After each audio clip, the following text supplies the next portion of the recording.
Disclaimer: ang kwentong ito ay kathang-isip na ibinatay sa mga alamat, paniniwala, at mga kwentong bayan na bahagi ng kulturang Pilipino, partikular tungkol sa mga aswang. Hindi ito nilalayong siraan ang sinumang individual, tribo, o rehiyon. Ang mga pangalan ng tauhan, lugar, at pangyayari ay hindi sinasadya kung may pagkakahawig sa tunay na buhay. Ang layunin ng kwentong ito ay maghatid ng kilabot, aral, at pagninilay sa malalalim na ugat ng kasaysayan at pamahiin sa ating lipunan. Hinihikayat ang mga mambabasa na maging bukas ang isipan at unawain ito bilang bahagi ng sining ng pagkukwento. Ang pamilya Rialon ay kilalang-kilala sa bayan ng Binongturan. Hindi dahil sa yaman o kapangyarihan, kundi sa misteryong bumabalot sa kanilang angkan. Mula pa noong panahon ng mga Kastila, ang Rialon ay may itinatagong lihim, isang sumpang tila hindi matakasan. Lihim na ito ay paulit-ulit na sinasambit ng mga matatanda, ngunit iniiwasan ng karamihan na pag-usapan ng hayagan. Ayon sa mga kwento ng matatanda, si Datu Julian Rialon, ang unang ninuno ng pamilya, ay isang matapang at masigasig na pinuno. Ngunit ang tapang na ito ay may kaakibat na kasakiman. Sa panahon ng kaguluhan, nagkaroon siya ng ugnayan sa isang engkantada ng kabubatan, si Diwata Silab. Sa simulay ito ay isang mapayapang alyansa, tinutulungan ng Diwata ang datu sa mga labanan, at sa kapalit ay pinangakong igagalang ang kabubatan. Ngunit nagbago si Datu Julian. Nahumaling siya sa kapangyarihan. Gamit ang mahikang ibinigay ng Diwata, ginamit niya ito para sa pansariling kapakinabangan. Ginamit niya ang itim na mahika upang takutin ang mga kalaban, patahimikin ang mga umaalma, at ipataw ang kanyang kagustuhan. Lumaganap ang takot sa buong bayan.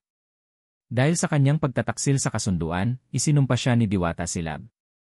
Ang kanyang dugo at lahi ay papasan sa bigat ng kasalanan, ang kapangyarihan ay mananatili sa kanilang angkan, ngunit ito'y may kapalit, isang gutom na hindi kayang punan ng karaniwang pagkain, kundi ng dugo at laman ng kapwa-tao.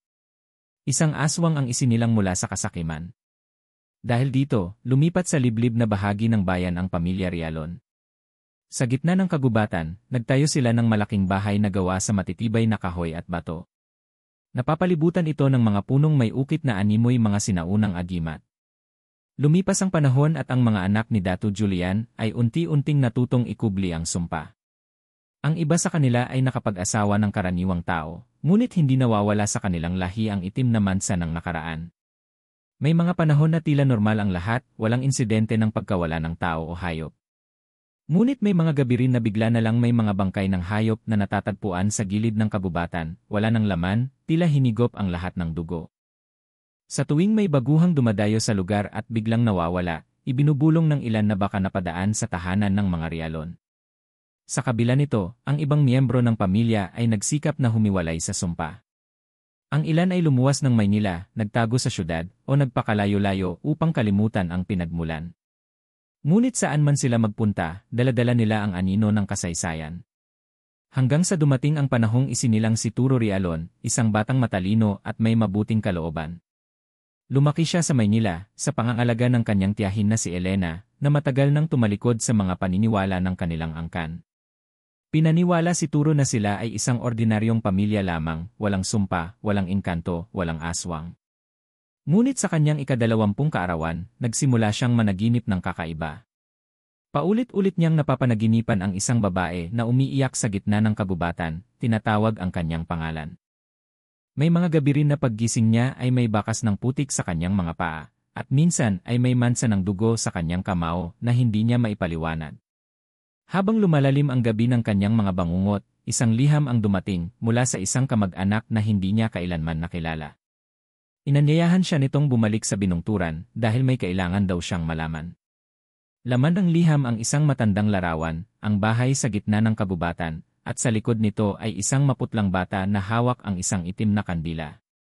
Siya raw yon, ayon sa nagsulat. Sa kabila ng pag-aalinlangan, nagpasya si Turo na bumalik sa bayan ng kanyang pinagmulan. Hindi niya alam na ang pagbabalik na ito ay simula ng isang masalimuot na paglalakbay, isang paglalakbay pabalik sa kasaysayang itinago, at patungo sa pagharap sa sumpang isinilang kasabay ng kanyang dugo. At doon, unti-unting mabubunyag ang mga lihim ng kanyang angkan. Makulimlim ang langit nang dumating si Turo sa Binongturan. Sa unang tingin, tila isang payapa at tahimik na bayan ito, mga kubong gawa sa nipa, matatandang punong kahoy na yumuyuko sa lakas ng hangin, at mga taong may malamig ngunit mapanuring mga mata. Wala sa lugar ang ingay ng syudad. Ngunit sa likod ng katahimikan, ramdam niya ang hindi maipaliwanag na kabigatan sa hangin, na para bang bawat hakbang niya ay sinusukat ng hindi nakikitang mga mata. Sa terminal ng tricycle, sinalubong siya ng isang matandang lalaki na nagpakilalang si Mang Leandro, ang nagpadala ng liham. Payat, kuba, at may mga matang tila maraming alam pero ayaw magsalita. Hindi na ito nag-aksaya ng oras. Sumunod ka sa akin, iho. Huwag kang titigil kahit anong marinig mo sa daan, ang mahigpit nitong bilin habang sinisimulan na ang pagtungo sa kabubatan. Habang binabagtas nila ang masukal na daan patungo sa lumang bahay ng Rialon, napansin ni Turo na tahimik ang paligid. Wala man lang huni ng ibon o kaluskos ng hayop. Ang mga dahon ay tila nakatingin sa kanila. Hanggang sa marating nila ang bahay, ang lumang bahay sa gitna ng kabubatan. Malaki ito, ngunit wasak ang ilang bahagi. May mga bintanang sirang salamin at pinto nitong nakasara sa kalawangin nitong mga bisagra. Napahinto si Turo sa tapat ng bahay. Ito ba yun? Tanong niya. Tumango si Mang Leandro. Ito ang tahanan ng mga ninuno mo. At dito rin ipinanganak ang sumpa. Pumasok sila sa loob. Amoy amag, lumang kahoy, at usok ng insenso ang sumalubong kay Turo. Ang mga dingding ay puno ng lumang larawan ng mga taong may kaparehong mukha niya, pare-parehong may malalim na mata, matulis na ilong, at misteryosong ngiti. May altar sa isang sulok na may mga lumang kandila at anito. Sa gitna ng bahay, may isang pintuang bakal na tila hindi na nabubuksan sa tagal ng panahon. Dito nagsimulang ikwento ni Mang Leandro ang lihim ng bahay. Ayon sa kanya, ang pintuang bakal sa gitna ng bahay ay patungo sa isang silid na tinatawag nilang silid ng itim na laman, isang sagradong lugar na hindi maaaring buksan kundi sa pamamagitan ng isang dugong tagapagmana. Dito umano ikinukulong ang mga espiritu ng mga nasawi dahil sa sumpa, at dito rin isinasagawa ang mga ritual ng mga dating Rialon upang mapanatili ang kapangyarihan ng angkan. Hindi agad naniwala si Turo. Para sa kanya, baka gawa-gawa lamang ito.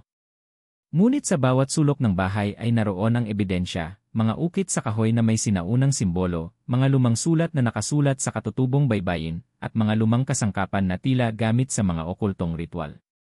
Ang bahay na ito ay hindi lang tahanan, paliwanag ni Mang Leandro. Ito ang puso ng sumpa. At ikaw lang ang may kakayahang magwakas nito. Nagising ang interes ni Turo. Paano? Sa pagpasok mo sa silid. Ngunit tandaan mo, hindi ito basta-bastang silid. Isa itong pagsubok. Ang sinumang pumasok dito na hindi handa, ay maaaring hindi na muling makalabas. Bilang tugon, tinangka ni Turo na hawakan ang pinto ng silid. Sa kanyang pagkagulat, bigla itong kumislot, at isang malamig na hangin ang sumingaw mula sa loob. Nagsalita si Mang Leandro. Hindi na yon. Kailangan mo munang malaman ang lahat. Hindi sapat ang tapang, kailangan mo ang buong kasaysayan.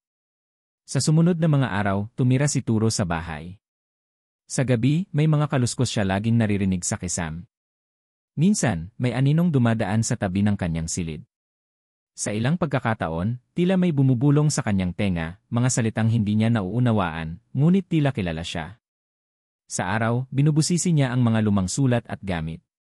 Isang dokumento ang nakakuha ng kanyang atensyon, ang kasulatan ng itim na pamana, isang kasunduang isinulat ng kanyang ninunong si Julian Rialon at ng isang nilalang na pinaniniwala ang diwata o demonyo. Kapalit ng kapangyarihan, ipinangako ni Julian na itatalaga ang kanyang angkan sa serbisyo ng dilim hanggang sa ika-4 na salinlahi. Si Turo ang ika-4. Ibig sabihin, sa kanya magwawakas o magpapatuloy ang sumpa. Habang patuloy niyang sinusuri ang kasaysayan, unti-unti niyang naramdaman ang pagbabago sa sarili. Sa tuwing siya'y naiirita o nagagalit, tila nagiging matalim ang kanyang pandinig at paningin. Minsan, nakita niyang gumaling agad ang kanyang sugat matapos masugatan sa bubong. Unti-unting lumilitaw ang mga abilidad na minana niya na dati inaakalang imposible. Ngunit sa likod ng mga kapangyarihang ito ay ang takot. Takot na baka magapi siya ng sumpa. Takot na baka maging tulad siya ng kanyang mga ninuno. Dumating ang araw na hindi niya na mapigilan ang sarili. Tinungo niya ang pintuang bakal, kinuha ang isang patalim na ginagamit sa ritual, at ginamit ang sariling dugo sa pagsingit sa ukit ng pinto. Sa isang kisap mata, bumukas ito, at ang dilim sa loob ng silid ay tila humigop sa kanyang kaluluwa. Ang silid ay malamig. Sa loob ay may bilog sa sahig, ukit ng mga sinaunang simbolo, at sa gitna ay isang trono na yari sa buto at itim na kahoy. Nakaupo rito ang anino ng isang lalaking walang mukha, ngunit ramdam niyang ito ay si Julian Rialon. "Anong layunin mo, apo ng dugo?" tanong ng anino sa isang tinig na tila nagmumula sa lahat ng sulok ng silid. Hindi agad nakasagot si Turo. At sa saglit na yon, alam niyang nagsimula na ang tunay na laban, ang paglalakbay sa puso ng kasaysayan, at ang pakikibaka para wakasan ang sumpa ng kanilang angkan. Matapos ang karanasan ni Turo sa silid ng itim na laman, tila may nabuksang pinto hindi lamang sa bahay kundi pati sa kanyang kalooban. Iba na ang pakiramdam niya, mas malakas ang kanyang katawan, mas matalas ang kanyang pandama, at may mga panaginip siyang hindi niya maipaliwanag. Minsan, naiisip niyang ito ay sumpa. Pero sa ibang pagkakataon, nararamdaman niyang isa itong panawagan. Paglabas niya sa silid, nadatnan niya si Mang Leandro sa may altar. Nakaluhod ito, tila nagdarasal habang hawak ang isang itim na rosaryo na may palawit na hugis kaliskis. "Tapos ka na?" sambit ng matanda, hindi tumitingin. "Nagsimula ka na." "Hindi ko pa alam kung anong ginagawa ko rito," sagot ni Turo. "Pero may pakiramdam akong kailangan kong manatili. Hindi ako makakaalis hanggat hindi ko natatapos ang dapat kong wakasan." Tumingin si Mang Leandro. "Ganyan din ang sinabi ng iyong ama bago siya nawala." Nanlaki ang mata ni Turo. "Ang tatay ko?" "Si Sylvester Rialon. Siya ang huling pumasok sa silid bago ikaw." Ngunit hindi na siya muling lumabas. Parang binuhusan ng malamig na tubig si Turo. Akala niya'y ulila siya sa ama simulat sa pool. Ang sabi sa kanya, iniwan siya nito noong siya'y sanggol pa lamang. Ngunit ngayon, nalaman niyang may mas malalim pa palang kwento sa likod ng lahat. "Buhay pa ba siya?" tanong ni Turo. "Hindi ko alam," sagot ni Mang Leandro. "Pero kung buhay man siya, nasa ilalim siya ng sumpa o ng kontrol ng dilim." Ang gabing iyon ay naging simula ng pagsasanay ni Turo. Tinuruan siya ni Mang Leandro ng mga sinaunang karunungan, paano magbasa ng mga ukit na baybayin sa bato, paano makaramdam ng presensya ng mga nilalang sa paligid, at paano kontrolin ang kapangyarihang unti-unting sumisibol sa kanya. May mga gabi na sinasanay siya sa gubat. Isinasabak siya sa mga ritual na nagsisindi ng apoy gamit lamang ang salita, paglalagay ng asin at abo sa mga bitak ng lupa, at pagkilala sa mga aninong gumagala sa paligid. May mga pagkakataong sumasalubong sa kanya ang mga hayop ng gubat, pusa, uwak, ahas, tila kinikilala siya bilang isa sa kanila. Ngunit sa bawat hakbang niyang papalapit sa lakas, ay pakiramdam niyang palapit rin siya sa dilim. Dumadalas ang kanyang mga panaginip. Nakikita niya ang mga ninunong Rialon, mga lalaking may mga mata na pula, mga babaeng may mga pakpak ng paniki. Sa huli ng kanyang panaginip, palagi niyang naririnig ang boses ng isang lalaki. "Anak ko, ipagpatuloy mo ang ating lahi," boses ng kanyang ama. Isang gabi, habang siya'y nag-ensayo sa ilalim ng buwan, may isang estrangherong dumating sa kabubatan. Isang babae, mga nasa edad 30, nakaitim, maputla, at may mga matang puno ng alaala. Ang kanyang pangalan ay Alina, isa ring Rialon, pinsang buo ni Turo sa panig ng ama. "Ako ang anak ni Aurelia Rialon," pakilala niya. "At matagal ko nang alam ang tungkol sayo." Dito niya nalaman ang mas malawak na saklaw ng sumpa. Ipinahayag ni Alina na may 3 sanga ng angkan ng Rialon sa iba't ibang panig ng bansa. Ang sanga nila Turo ay ang dugong sugo, mga isinilang upang maging tagapagmana ng kapangyarihan. Ang sanga naman ni Alina ay ang bantay ng gabi, mga tagapangalaga ng sikreto ng pamilya. At ang ikatlo, ang iitim na dugo, ay ang mga lubusang yumakap sa dilim, sila ang mga tunay na aswang. At ang tatay mo, wika ni Alina, ay pinaniniwala ang naging pinuno ng itim na dugo. Parang gumuho ang mundo ni Turo. Hindi niya matanggap na baka ang ama niya ay naging ganap na nilalang ng dilim. Ngunit sa kabila ng pagkabigla, alam niyang kailangan niyang malaman ang katotohanan. "Ano ang dapat kong gawin?" tanong niya. "Hanapin ang puso ng kadiliman," sagot ni Alina. Ito'y isang lugar sa pinakagitna ng kagubatan, kung saan isinagawa ang orihinal na ritual ng sumpa.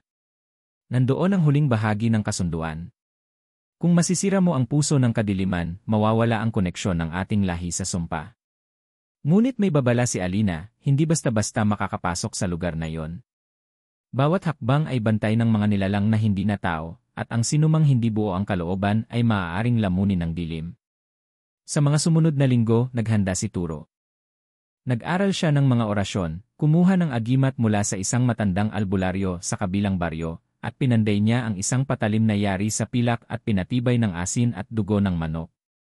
Alam niyang ito na ang simula ng kanyang huling laban.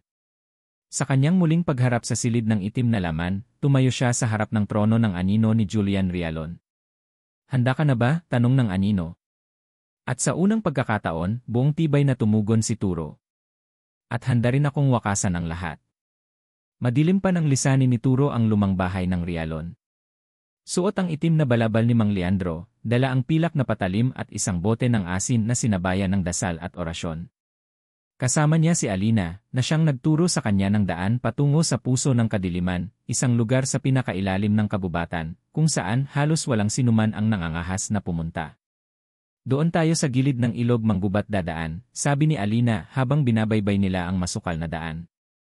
Ayon sa kasaysayan, may pulang bato roon. Kapag umupo ka roon at binanggit ang pangalan ng ninunong tagapagbuhos ng sumpa, magbubukas ang daan sa ilalim ng lupa. Tahimik si Turo. Ang isip niya ipuno ng tanong, ano ang kanyang makikita sa ilalim ng lupa? Totoo bang nandoon ang puso ng kadiliman? At higit sa lahat, totoo bang nandoon din ang kanyang ama? Pagdating nila sa ilog, agad nilang nahanap ang pulang bato.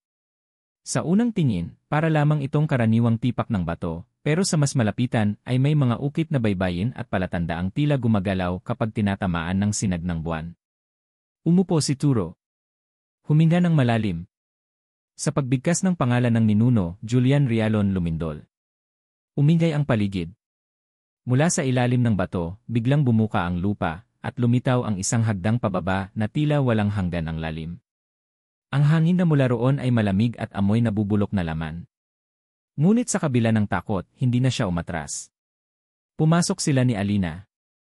Habang bumababa, napansin ni Turo ang mga nililok sa pader, mga eksena ng pagsasakripisyo, mga taong nakapiring habang iniaalay sa altar, at mga mukha ng kanilang mga ninuno, kasama na ang kanyang ama, na tila naghihintay sa kanilang pagbabalik. Hindi ito basta ritual, bulong ni Alina. Ito ay kasunduan. Ang bawat henerasyon ay inuutusang mag-alay ng isa para sa lakas ng lahi. At kung tatanggihan nila, sila ang susunod na isasakripisyo. Napaisip si Turo, maaaring ang kanyang ama ay hindi tuluyang bumigay sa kadiliman, kundi isa sa mga tumangging magpatuloy sa kasunduan, kaya ito nawala. Pagbaba nila sa pinakailalim, tumambad sa kanila ang isang dambanang yari sa itim na bato. Sa gitna nito ay isang nilalang, malaki, may pakpak, at pulang-pula ang mata. Ito ang tagapagbantay ng puso ng kadiliman. Tumitig ito kay Turo at Alina, at sa tinig na tila galing sa ilalim ng lupa, ito ay nagsalita, "Kayong mga dugong Rialon, narito na naman kayo upang subukan akong patayin. Subukan inyong iligtas ang inyong lahi. Ngunit kailangang may kapalit." Biglang nagdilim ang paligid. Umikot ang dambana, at mula sa anino ay lumitaw ang iba't ibang anyo, mga dating tagapagmana na nabigo. Ang ilan sa kanila ay halos butot balat na, habang ang iba naman ay may mga matang wala ng buhay. Ang puso ng kadiliman ay hindi bagay, paliwanag ng nilalang. Ito ay kasunduan ng dugo. Kapag pinilit niyo itong sirain, kakainin kayo ng sarili ninyong kasaysayan. Hindi nag-atubili si Turo. Lumapit siya sa gitna ng altar at inilabas ang pilak na patalim.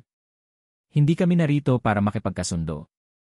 Narito kami para wakasan ang sumpa." Sinugod niya ang nilalang. Tumalon ito at lumipad sa ere, ngunit inabot ito ni Alina gamit ang hawak niyang lubid na may mga palaspas at asin. Bumagsak ito, at nagkaroon ng pagkakataon si Turo na saksakin ito sa gitna ng dibdib. Tumili ang nilalang. Umalinggaw sa buong kuweba ang sigaw nito na tila galing sa hukay. Sa bawat pagbagsak ng dugo ng nilalang sa lupa, ay biglang nabasag ang mga bato ng dambana. Tumilapon sina Turo at Alina sa lakas ng pagyanig. Mula sa ilalim ng altar ay lumabas ang isang lalaking nakaposas ng mga itim na tanikala, si Silvestre Rialon, ang ama ni Turo. "Ama?" usal ni Turo. Dahan-dahang dumilat si Silvestre.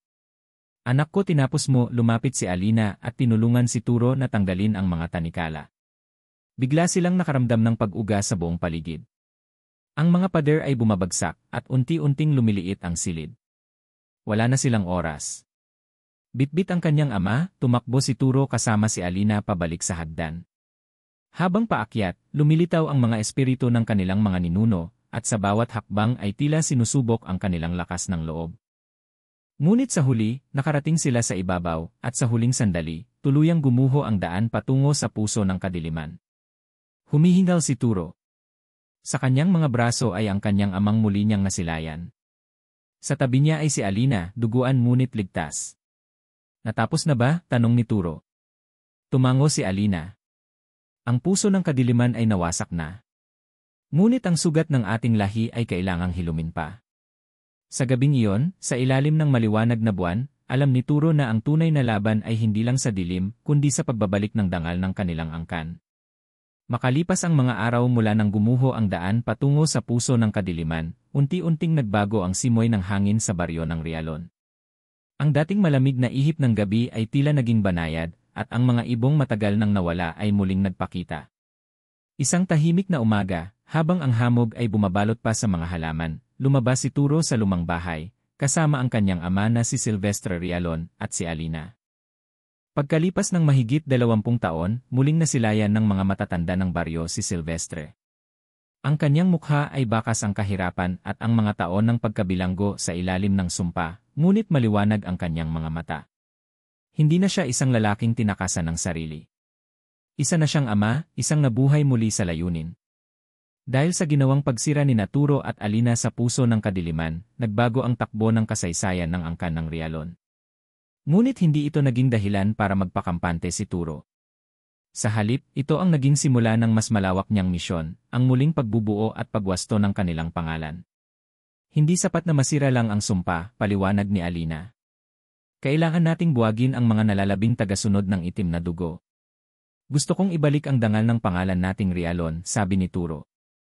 Hindi bilang angkan ng takot, kundi bilang tagapangalaga ng liwanag. Magsimula silang lumibot sa iba't ibang panig ng rehiyon, mula sa paanan ng bundok hanggang sa mga liblib na sityo. Sa bawat baryo na kanilang pinuntahan, iniimbestigahan nila ang mga kakaibang pangyayari, mga alagang hayop na nawawala, mga bata na nagkakasakit sa gabi, at mga aninong gumagala tuwing kabilugan ng buwan. Hindi lahat ay naniwala agad. Marami ang may pag-aalinlangan kay Turo, lalo na't dala niya ang pangalan ng isang lahing pinaniniwala ang kauri ng mga aswang. Ngunit sa bawat pagkakataon na siya ay tumulong, sa bawat binigyang proteksyon, ay unti-unti niyang nakuha ang tiwala ng mga tao. Sa isang baryo sa paanan ng Sierra Madre, sinalubong sila ng isang batang babae na nawalan ng ina. Ayon sa kanya, inagaw ito ng isang nilalang na may pulang mata at humahalakhak sa gitna ng dilim. Nang puntahan ni Turo ang lugar, natagpuan nila ang isang sagradong punong kahoy na tinitirhan pala ng isang matandang aswang, isa sa mga nalabing tagasunod ng itim na dugo. Nakipaglaban si Turo. Sa tulong ng kanyang pilak na patalim at mga orasyon mula kay Alina, nawasak nila ang nilalang at nailigtas ang ina ng bata, na halos wala ng malay. Naging balita sa iba't ibang baryo ang ginawa nila. Tinawag si Turo na tagaputol ng sumpa at si Alina bilang bantay ng liwanag. Ngunit sa likod ng mga papuri ay may bumabagabag kay Turo, na saan ang iba pang mga sangay ng Rialon. Kung sila ni Alina ay kumakatawan sa dalawang sanga, sino ang tagapagmana ng ikatlo, ang itim na dugo? Isang gabi habang sila'y nagpapahinga sa lumang bahay, nilapitan siya ng kanyang ama. Hindi mo pa tapos ang misyon, anak, wika ni Silvestre. Ang ikatlong sanga, ang pinakamasahol sa lahat, ay nananatili sa bundok ng Gulod Banwa. Hindi sila basta-basta lilitaw. Ngunit ikaw ang hinihintay nila. Bakit ako? Tanong ni Turo. Dahil ikaw ang unang tagapagmana na pinili ng liwanag kahit may dugong itim. Ikaw ang patunay na pwedeng pumili ang isang Rialon na hindi lahat tayo ay sunod-sunuran sa sumpa. Kinabukasan, nagtungo sina Turo, Alina at Silvestre sa Gulod Banwa. Sa paanan pa lamang ay naramdaman na nila ang kakaibang lakas, ang mga damoy parang lumalaylay, ang mga puno'y tila nakikiramdam, at ang kalangitan ay natatakpan ng ulap kahit tanghaling tapat. Sa gitna ng gubat ng bundok, nakatagpo sila ng isang maliit na pamayanan. Dito, nakilala nila si Malena Rialon, ang tagapamana ng itim na dugo. Maganda si Malena, mahinhin sa pananalita, ngunit ang kanyang presensya ay may bigat na parang malamig na bakal. Nalaman nilang si Malena ang pinuno ng mga tagasunod na hindi pa sumusuko sa kapangyarihan ng kadiliman. Ngunit siya man ay pagod na rin. Bakit kayo narito? Tanong ni Malena habang tahimik na nakaupo sa harap ng apoy. Hindi kami kaaway, sagot ni Turo. Nais naming wakasan ang pagiging alipin natin ng kasaysayang hindi naman natin pinili. Nagtagal ang pag-uusap nila. Habang lumalalim ang gabi, napagtanto ni Malena na si Turo ay hindi dumating upang sirain sila, kundi upang hikayatin silang muling mamuhay sa liwanag. Sa unang pagkakataon, isang tagapamana ng itim na dugo ang nagpahayag ng pagnanais na wakasan na ang pagkakabahagi ng kanilang lahi. Tama ka, Turo, wika ni Malena. Panahon na upang buwagin natin ang pagkakahating ito. Hindi tayo dapat magtagisan kung iisa ang ating ugat. Mula roon, sinimulan nila ang pagsasanib lakas. Tinipon ni Malena ang kanyang mga kasapi. Tinuruan sila ni Alina ng mga dasal panglinis at orasyon para sa pagpapalayas ng dilim sa katawan. Isa-isang sumailalim ang mga dating tagasunod ng itim na dugo sa ritual ng pagtubos. Nang makumpleto ang proseso, muling bumalik sa baryo ng Rialon ang mga bagong pamilyang ito. Doon sila pinatira sa paligid ng dating lumang bahay at tinulungan ni Turo na magsimula muli. Itinayo nila ang isang bagong pamayanan, Baryo Bagong Liwanag.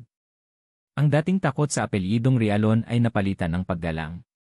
Ginawa nila itong sentro ng pagtuturo sa kabataan, kung paano gamitin ang sinaunang kaalaman para sa kabutihan, kung paano ipagtanggol ang sarili sa dilim, at higit sa lahat, kung paano pumili ng tama kahit anong dugo ang nananalaytay sa iyong ugat.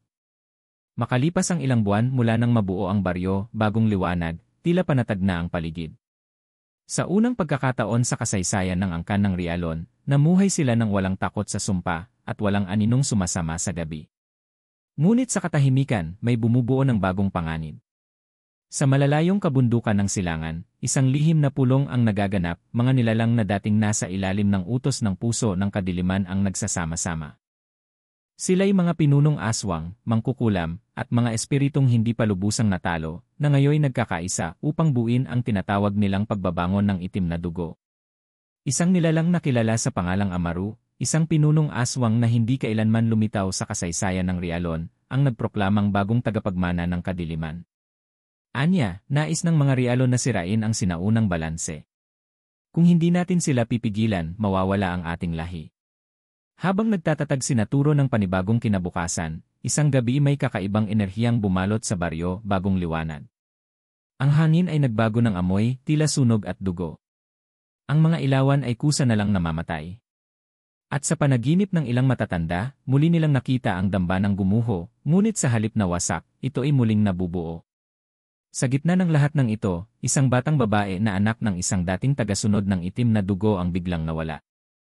Ang kanyang pangalan ay Lira, at sa kanyang pagkawala, nagsimula ang pagkabalisa sa baryo. Ipinadala ni Turo ang ilang tauhan upang maghanap, at sa kanilang pagbabalik, dala nila ang isang kakaibang piraso ng balat ng hayop, may ukit na sagisag ng itim na dugo, ngunit may bagong simbolo, ang mata ni Amaru. Nabubuhay ang matandang kasunduan, wika ni Alina. May bagong sinasamba at hindi natin siya kilala. Pinulong ni Turo ang buong pamayanan. Dito niya ipinaalam na may bagong panganib na kinahaharap ang kanilang lahi, hindi lamang sila, kundi pati na rin ang mga baryong nasagip nila noon. Ang mga kaanib ni Amaru ay nagsisimula ng mandagit, mangalay, at muling magpalaganap ng takot. Sa pagkakagulo ng mga tao, tumindig si Malena, ang dating tagapamana ng itim na dugo. Huwag tayong umatras. Kung kaya nating sirain ang puso ng kadiliman, kaya nating pigilan si Amaru. Ngunit hindi lang ito laban ni Turo o ng mga albularya. Ito'y laban ng buong angkan ng Bagong Rialon. Nagkasundo ang lahat. Muling binuhay ang sinaunang mga armas ng angkan, mga sibat na yari sa kahoy ng banyan na pinatibay ng asin, mga agimat mula sa kabundukan ng Ifugao, at mga dasal na pinagsama-sama ng tatlong sangay ng Rialon, ang liwanag, ang dating kadiliman, at ang pagbabalik loob. Bago tumulak sa kabundukan ng silangan kung saan huling nakita si Lira, nagtipon ang buong bayan sa harap ng lumang puno ng balete. Dito ginanap ang ritual ng pagkakaisa. Isang orasyon ang inusal ni Alina habang hinihipan ng mga matanda ang apoy na kulay bughaw. Isa-isa, lumapit ang mga kabataan at tumanggap ng basbas, palatandaan na hindi na sila bahagi ng nakaraan kundi ng panibagong kinabukasan. Kinabukasan, tumulak si Turo, Alina, Silvestre, Malena, at ang pinagsamang lakas ng mga Rialon patungo sa kabundukan ng silangan. Matarik ang daan, madulas ang lupa, at tila may mata ang bawat puno. Habang papalapit sila sa tuktok, unti-unting nawawala ang mga ingay ng kalikasan. Walang ibon. Walang insekto. Tanging katahimikan. Sa isang talampas, natagpuan nila ang isang malaking dambana na yari sa itim na bato, mas malaki pa kaysa sa puso ng kadiliman. Sa itaas nito ay nakatayo si Amaru, mahaba ang buhok, pula ang mata, may mga pakpak na tila gawa sa usok. Ang lahi ng Rialon, anya, nagnanais sirain ang ating mundo. Hindi sila dapat pagkatiwalaan. At ikaw, Turo, ikaw ang traitor. Hindi kami traitor, sigaw ni Turo. Kami ang bagong simula. Sa isang iglap sumugod si Amaru. Tumalon si Turo upang salubungin siya, habang ang iba'y lumaban sa mga nilalang ni Amaru na tila mula sa anino, mga aswang, tikbalang, at mga di matukoy na nilalang. Tumindig si Silvestre upang ipagtanggol ang mga sugatan, habang si Alina ay ginamit ang mga lumang orasyon upang ilabas ang bughaw na apoy na panlaban sa kadiliman. Mabilis at marahas ang labanan. Napasugod si Turo sa harap ni Amaru at sinaksak ito sa dibdib gamit ang pinatibay na pilak na patalim. Ngunit tila hindi sapat.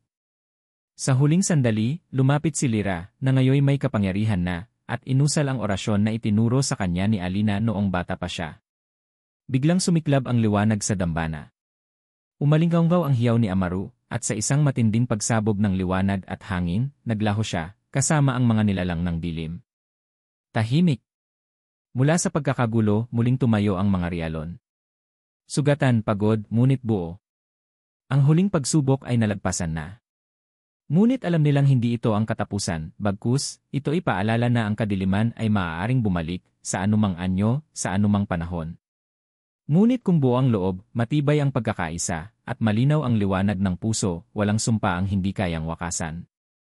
Matapos ang matinding digmaan sa kabundukan ng silangan at ang tuluyang pagkatalo ni Amaru, unti-unting bumalik sa normal ang takbo ng buhay sa baryo, bagong liwanag.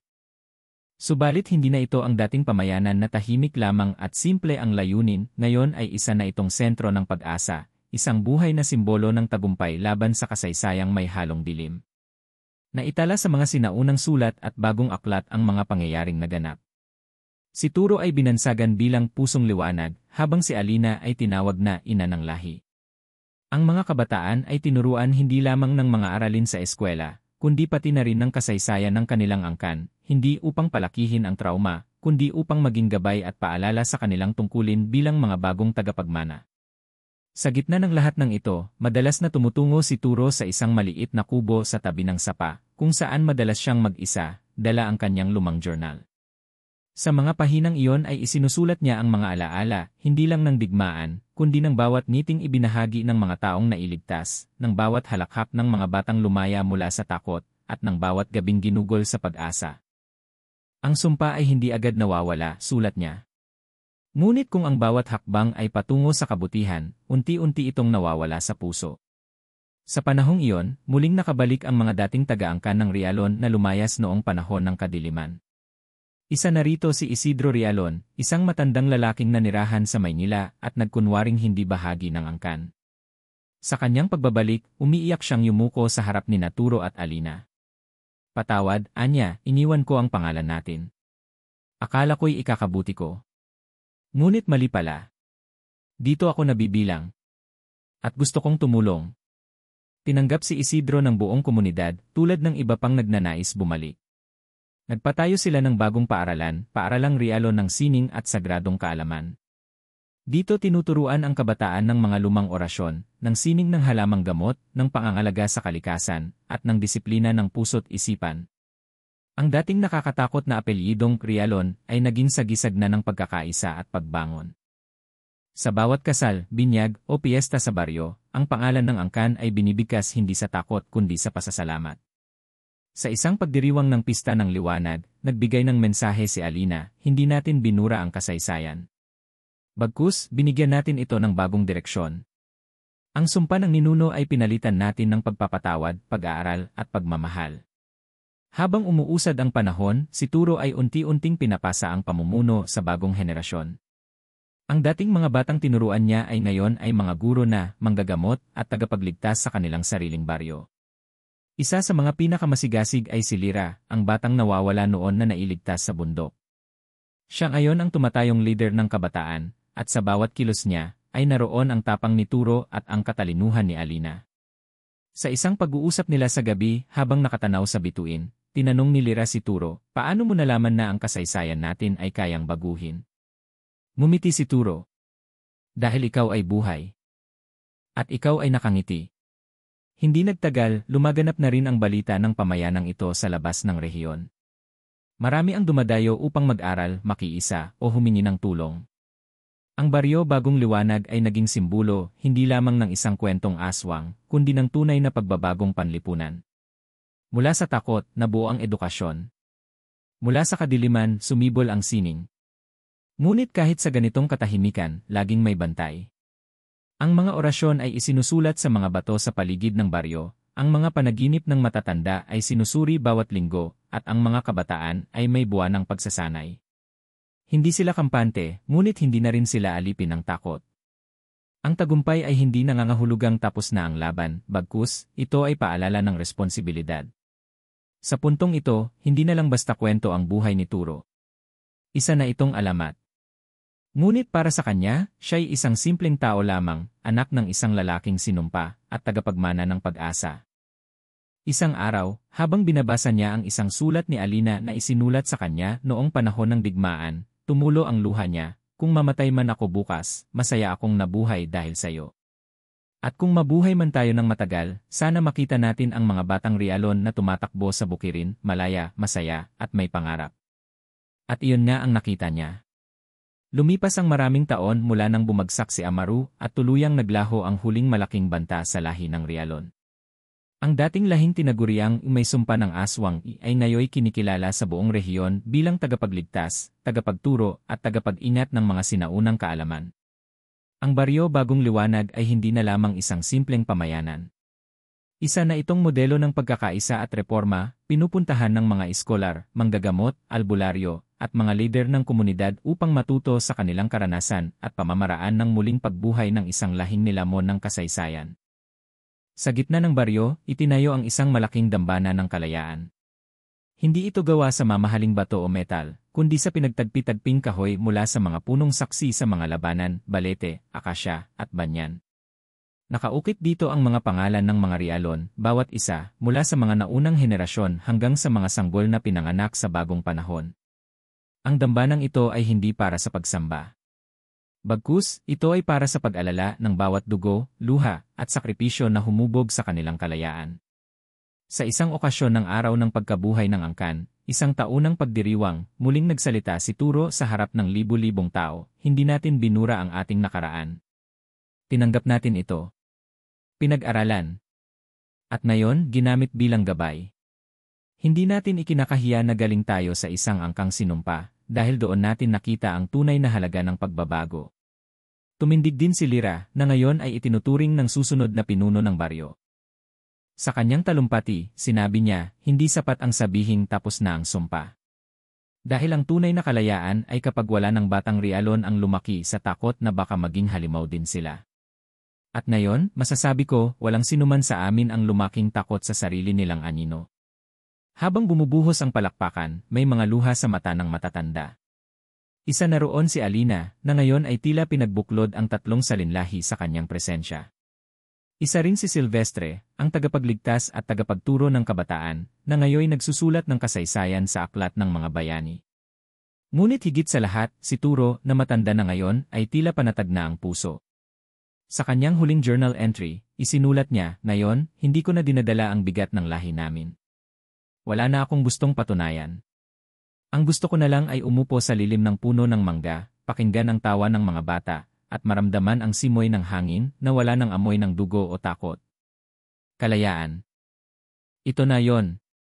Makalipas ang ilang buwan, isang balita ang kumalat sa baryo, pumanaw si Turo, habang natutulog, ang kanyang journal ay buka sa kanyang dibdib, may ngiti sa kanyang labi. Buong pamayanan ay nagluksa. Ngunit ito ay hindi isang malungkot na pamamaalam, ito'y isang selebrasyon ng isang buhay na ganap at matatag. Isang branding pag-alala ang isinagawa. Sa gitna ng dambana ng kalayaan, inilagak ang kanyang huling labi, ayon sa kanyang hiling. Isinulat sa isang plaka, Turo Rialon, ang pinakahuling binhing sinumpa, at unang butil ng kalayaan. Matapos nito, sinimulan ni Lira at ng kanyang henerasyon ang pagpapatuloy ng advokasya ni Turo, ang pagtuturo ng kasaysayan ng aswang hindi bilang kwentong pananakot kundi bilang leksyong makatao. Nagbukas sila ng Museo ng Sumpa at Pagbangon, kung saan itinatampok ang tunay na ugat ng kwento ng kanilang angkan, mula sa kaguluhan, tungo sa liwanag. Sa mga paaralan, hindi na itinatago ang apelyidong Rialon. Ito'y ginuguhitan ng mga bituin sa mga aklat, tinatampok sa mga dula, at binibigkas ng may pagmamalaki. Nabuhay ang lahi hindi sa pagtatago, kundi sa katotohanan. Nagsimula ang lahat sa isang batang lalaki na isinumpa ng buong bayan. Ngunit sa kanyang puso'y hindi kailanman lumubog ang pag-asa. Siya'y naging tulay mula dilim tungo sa liwanag. At ngayon, sa tuwing may bata sa baryo, bagong liwanag na magtatanong kung totoo nga bang may aswang sa kanilang kasaysayan, ang sagot ay palaging, mayroon. Ngunit mas totoo ang pagmamahal na nagligtas sa atin. 35